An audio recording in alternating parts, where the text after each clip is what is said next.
Welcome to Tax by KK. Join our channel to master 250 hours of GST at rupees 199 per month. देखिए, ये पतंजलि का case high court of Allahabad, इसको हम लोग पहले भी डिस्कस कर चुके हैं। ये जजमेंट को आप डाउनलोड कर सकते हैं taxbykk.com में जाके, यहां पर आपको मिलेगा। और बाकी वीडियो सब भी हमने पुराना जो डिस्कस किया हुआ है वो भी हमने इस वेबसाइट में डाला हुआ है taxbykk.com में यहां पर।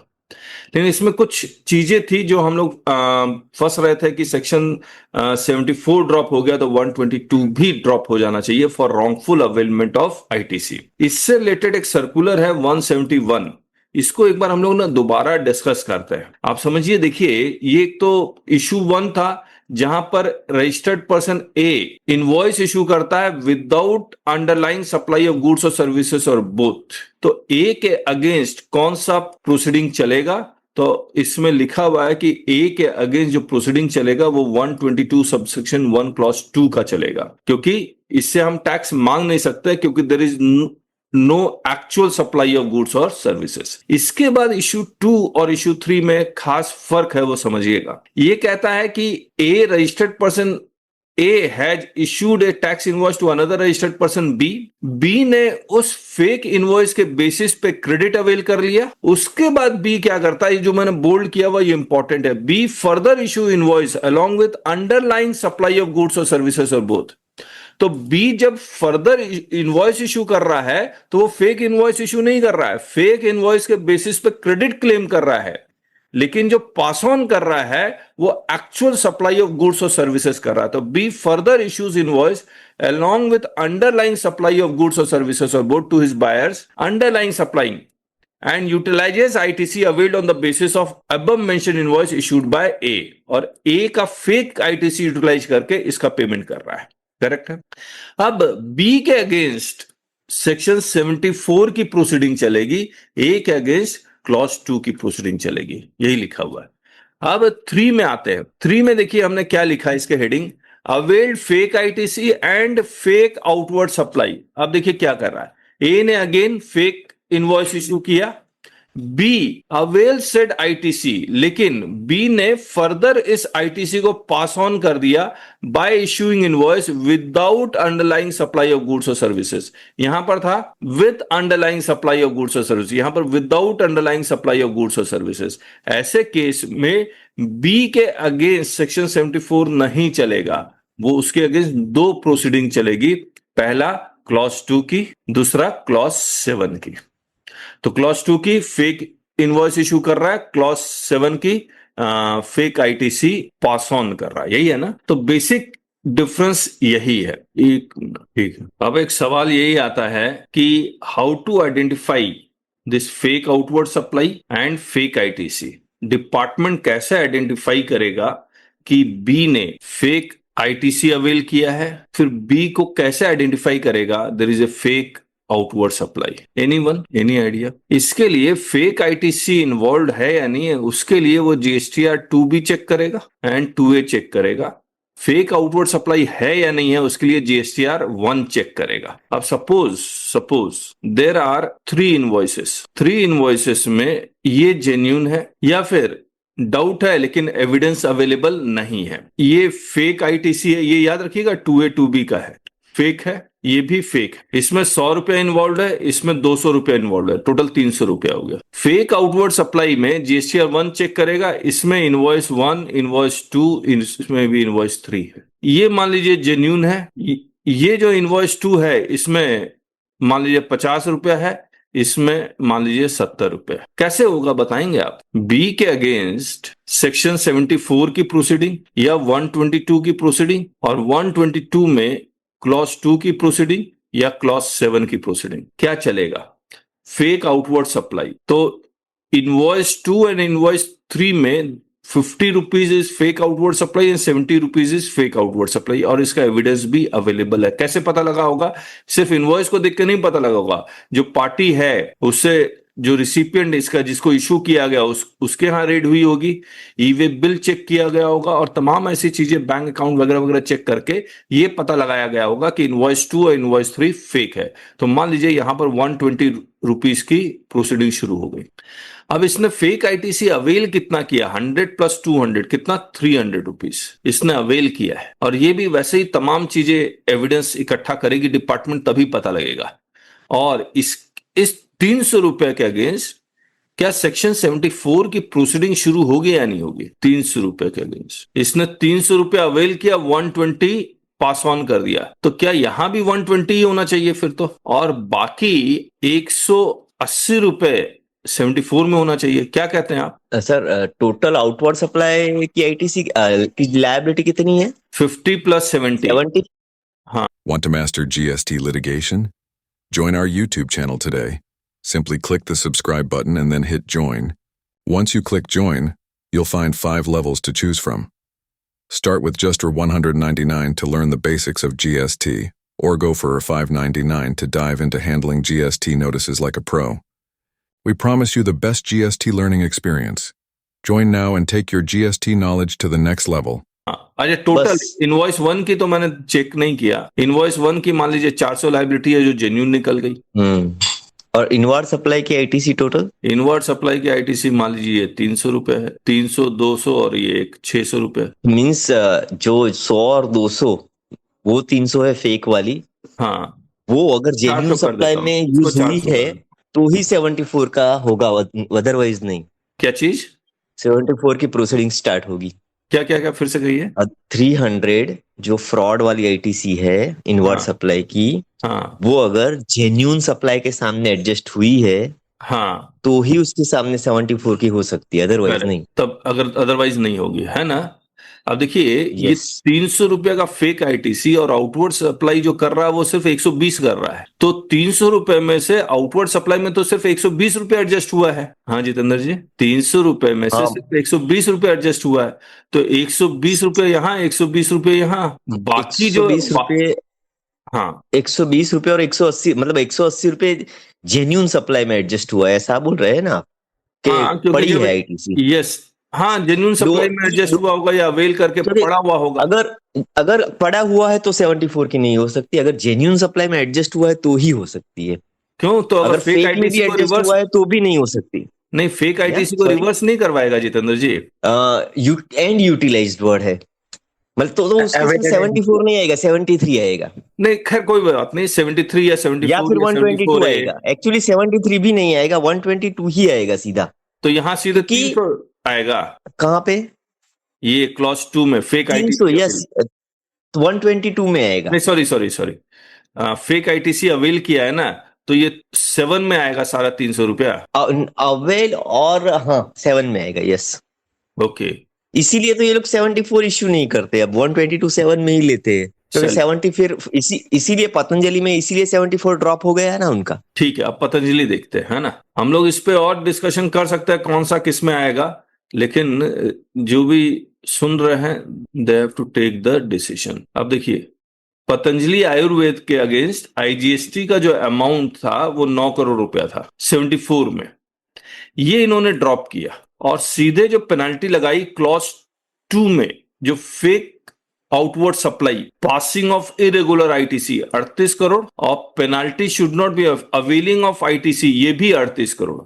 सेम, एग्जैक्ट सेम है, यानी कि जितना अवेल किया उतना पास ऑन कर दिया। फिर यहां भी देखिए ये, अच्छा, अब दूसरे में ये क्या, ये जो हरियाणा वाले में कोई 74 नहीं था, यहां पर क्लॉज 2 और क्लॉज 7 देखिए दोनों, ये 88 लाख है, ये 86 लाख है। ये हम लोग जो सोच रहे थे क्यों चेंज है, ये पास ऑन किया 88 लाख, लेकिन इसने फेक आईटीसी जो अवेल की है वो 86 लाख। ये दोनों में डिफरेंस कैसे आ गया? हरियाणा पतंजलि ने, एक आउटवर्ड है एक इनवर्ड है ना सर, डिफरेंस तो हो सकता है ना। करेक्ट, डिफरेंस तो हो ही सकता है, एक बार समझने की कोशिश करते हैं। ये फेक आईटीसी कितना अवेल कर रहा है? 86 लाख। पास ऑन कितना कर रहा है? 88 लाख। वो प्रॉफिट लगा के सर कर रहा है, इसीलिए बढ़ गया अमाउंट।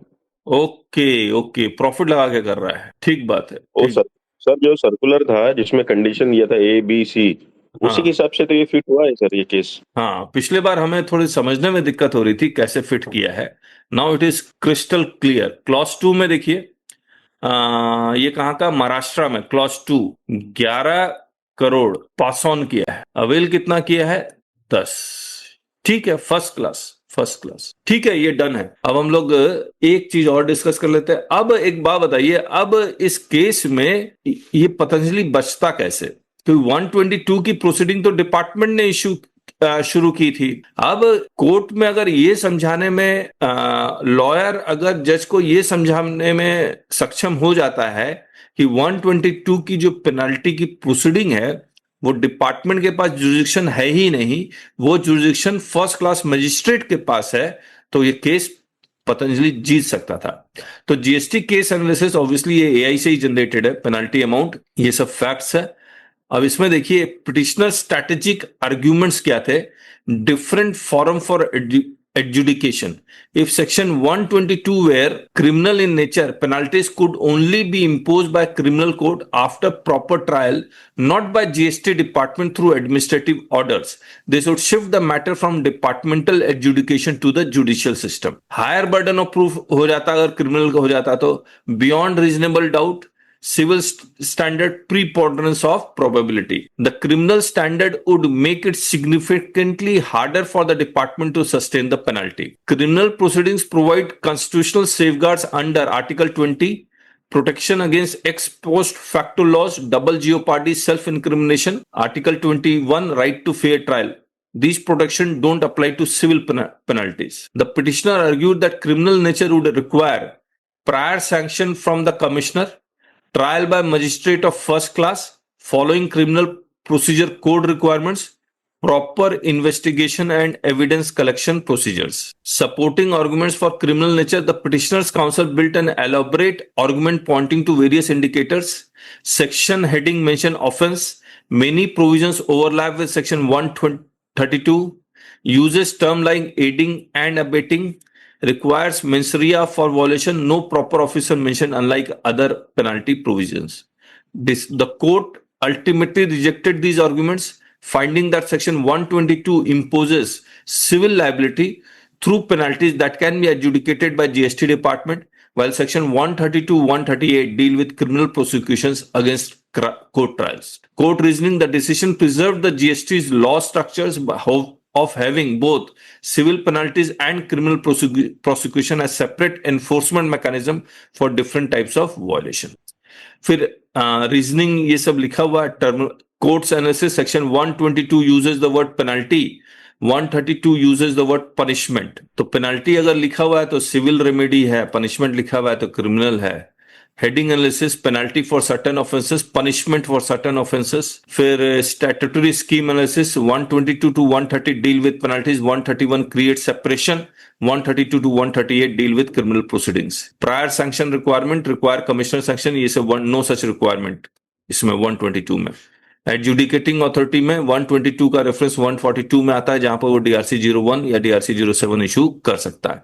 134 में लिखा हुआ है कि कोर्ट का जुरिडिक्शन आएगा क्रिमिनल प्रोसीडिंग्स में और फर्स्ट क्लास मजिस्ट्रेट में आएगा, और ऐसा कुछ 122 में नहीं लिखा हुआ है। फिर सेक्शन 74 का एक्सप्लेनेशन 1-2 में groups 122 and 125 together, both deemed concluded when main proceedings end, and section 132 explicitly excluded from automatic closure. Provisional attachment, mens rea requirement, 122 में कुछ क्लॉजेस में mens rea की रिक्वायरमेंट है, कुछ में नहीं है। 122 में ऑल क्लॉजेस में mens rea की रिक्वायरमेंट है, और 132 में अगर चलता है तो 138 में कंपाउंडिंग ऑफ ऑफेंस है। जुरिडिक्शनल बेसिस ये सब लिखा हुआ है, तो ये सब आप पढ़ लीजिएगा, हो गया। तो अब जब रेड होती है तो डिपार्टमेंट कौन कौन सी प्रोसीडिंग शुरू कर सकता है उसका आपको ध्यान रखना होगा। तो this is the I think most best case to analyse if you have a client where the raid is where you have raid case.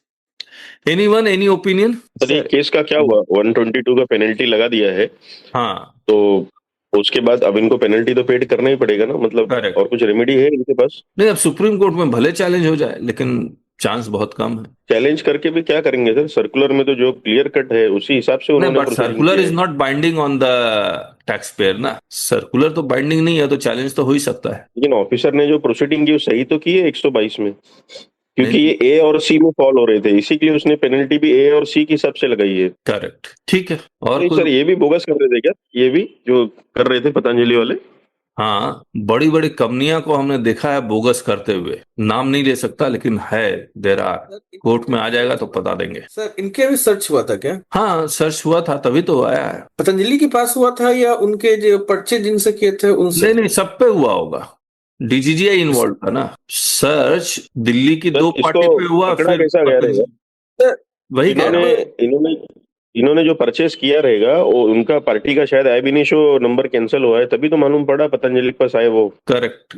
2 party जो दिल्ली के थे उसके यहाँ सर्च हुआ, फिर पतंजलि के हुआ, फिर पतंजलि से जिसको जिसको हरियाणा महाराष्ट्र में गया तो उनके यहाँ भी सर्च हुआ होगा। सर सर क्रॉस प्रॉब्लम इसमें इसमें एक्चुअल माल भी सप्लाई हुआ रहेगा, कुछ इन्होंने एक्स्ट्रा बिल दिया रहेगा, लेकिन अब प्रॉब्लम है जिसको भी सप्लाई हुआ है सभी को प्रॉब्लम आएगा। करेक्ट। और आईटीसी रिवर्स करो या भरो, तकलीफ वाला काम हो गया। हम्म। सर अभी हमारे यहाँ कल मैं डिपार्टमेंट में था, हम्म। अभी तो सर जो आईटीसी ब्लॉक कर रहे हैं उसका ईमेल भी नहीं दे रहे, मतलब एक छोटी सी नोटिस होती है शोकॉस, वो भी नहीं दे रहे, directly ITC block fake invoicing के केस में। ओ, और बाद में उसको ओपन कर दे रहे हैं, मतलब पार्टी जब सामने आ रही है कि आपने मेरा ब्लॉक कर दिया, फिर वो बता रहे देखिए ये फेक इनवॉइसिंग का था, एनजीटीपी आपका था ये, अभी आप एक लेटर दे दो, हम आपको ओपन करते हैं, डीआरसी 01 इशू करते हैं और वो केस की प्रोसीडिंग करेंगे। लेकिन टाइमिंग उसको ब्लॉक कर दे रहे तुरंत, ताकि ये जो भी एसएससी है दौड़ के आए डिपार्टमेंट के पास। रायपुर में भी एक केस मेरे पास है। मैंने 2 सुप्रीम कोर्ट के जजमेंट अटैच किए हैं और कहा है कि आप एक तो नेगेटिव ब्लॉकिंग नहीं कर सकते, दूसरा प्रायर हियरिंग देना जरूरी है। अब पार्टी बार बार डिपार्टमेंट भी जा रहा है, हमने भी लेटर लिख दिया, उसके बावजूद डिपार्टमेंट 10 दिन हो गया है वो अनब्लॉक कर ही नहीं रहा है। समझ में नहीं आ रहा करे तो क्या करे। और इसमें होता क्या है कि बोलता है मिस्टर ए ने ब्लॉक किया, मिस्टर ए ऑफिसर है, इसका ट्रांसफर कहीं हो गया, मिस्टर बी आ गया। अब मिस्टर बी बोलता है जो ए ने किया उसको हम चेंज नहीं करेंगे। पता नहीं इंटरनल इन लोगों में क्या इशू है, ऐसा क्यों करते हैं। ऑडिट डिपार्टमेंट का केस, ऑडिट ने शोकॉज नोटिस इशू किया, अब ये पहुंच गया जुरिडिक्शनल ऑफिसर के पास, बोलता है जो ऑडिट ऑफिसर कर चुका, अब हम चेंज नहीं करेंगे। डीजीजीआई का नोटिस आ गया, आंख बंद करके ऑफिसर कुछ भी नोटिस इशू कर देता, बोला जो डीजीजीआई कह दिया कि फेक है तो फेक है, हम तो फेक ही मानेंगे। अरे भाई साहब, आप लोग को application of mind, you have to apply your mind, but you are not doing that. इसका मतलब सर इधर जीएसटी डिपार्टमेंट क्वासी जुडिशियल है ही नहीं। हाँ, बोल दीजिए हम लोग क्वासी जुडिशियल नहीं है, हम लोग डिक्टेटर हैं। चलिए अब क्या कर सकते हैं। Anvesh, your thought? Want to master GST litigation? Join our YouTube channel today. Simply click the subscribe button and then hit join. Once you click join, you'll find 5 levels to choose from. Start with just $199 to learn the basics of GST, or go for $599 to dive into handling GST notices like a pro. We promise you the best GST learning experience. Join now and take your GST knowledge to the next level.